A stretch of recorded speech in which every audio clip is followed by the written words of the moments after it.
Hello everyone, आज मैं dictation provide कर रही हूँ।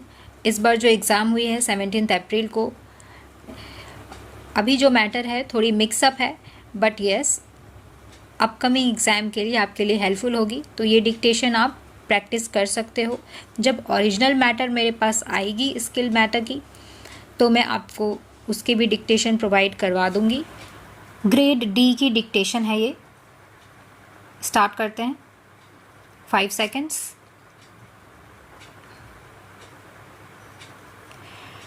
Start. Sir, I am very glad that I have the opportunity to take part in the discussions on the demands for grants in respect for the Ministry of Labour. I am glad we have got a very good Labour Minister, but I do not know whether he is able to take all the necessary steps to improve the labour situation in this country at this crucial moment.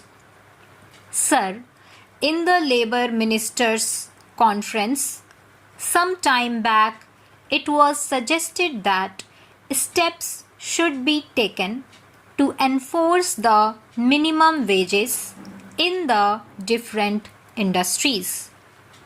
It was also suggested that non-implementation of minimum wages should be declared as a cognizable offence and the offenders should be arrested.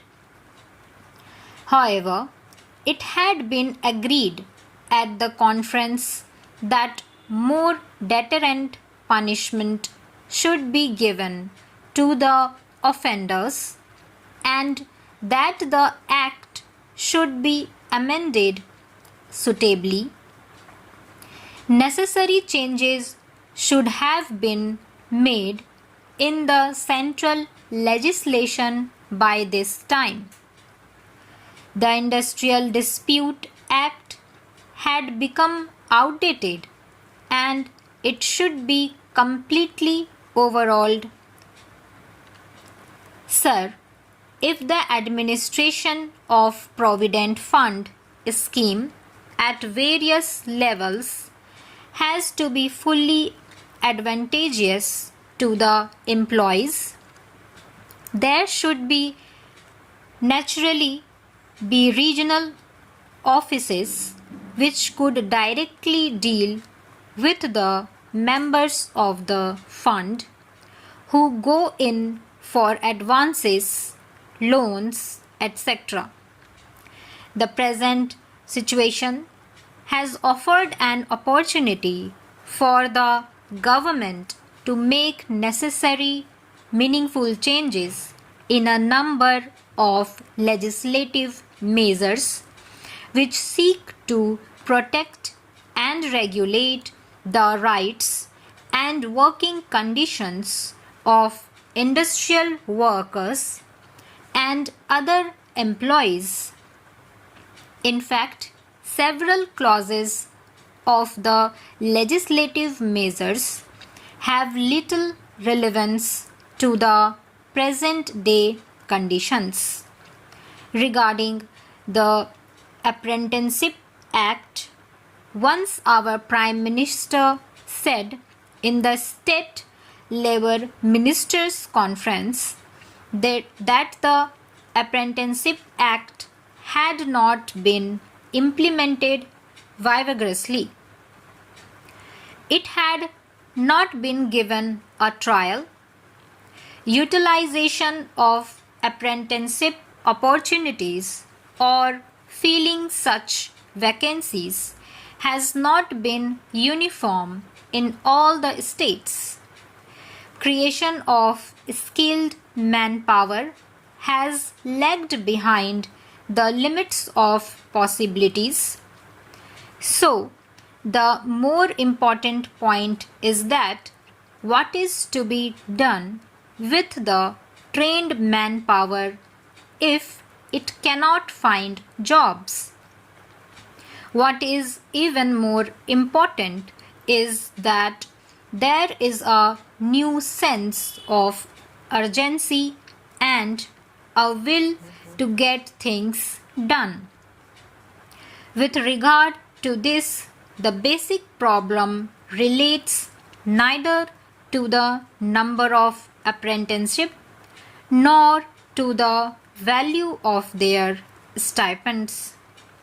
Furthermore, the gross contribution to the fund has been increasing year after year, but the average refund amount is not increasing accordingly. Sir, the Industrial Policy Resolution clearly mentions that in the process of rapid industrial development, labor assumes a vital role to help establish a socialistic pattern of society. The main problems facing the working class are of getting adequate wages, essential commodities, at prices they can afford, some sort of shelter and cloth. The government's minimum needs program has hardly reached the working class. The vast majority of laborers are unable to make both ends meet. The government has mentioned endlessly on the question of evolving a national policy or on integrated wages, income, and price policy. Sir, it has claimed that the emergency has brought discipline among laborers and the production has been increased. Yes, it is a fact, but the laborers are forced to work and they are forced not to take part in the trade union activities. The trade union rights have been completely taken away from the labor. But, sir, I want to impress upon the minister that motivations for work should not be imposed from outside, but it should come from within. A contented labor force is an asset to the development of industries. You have taken away the permitted bonus. Some time back, this parliament passed an act to fix the minimum bonus at 8.33%. But the same act was adversely amended by the same parliament some time ago. The bonus was accepted by this government as deferred wage, but the same government has reversed the conception of bonus, and this government says that bonus is not a deferred wage, but it is connected with production and productivity. But what about the owners of industries? Do you know how much have they reduced in the dearness allowance of the workers nowadays? Not only that, a number of companies have been held guilty for failure to deposit the provident fund money and also for mishandling the amount due to employees. The total number employees covered by the scheme was 60 lakhs, which was subsequently increased to 70 lakhs. The gross contribution to the fund was expected to be increased, but the refund has not increased accordingly. Further, the arrear in default in payment by the employers on an average over a period of 5 years is increasing alarmingly.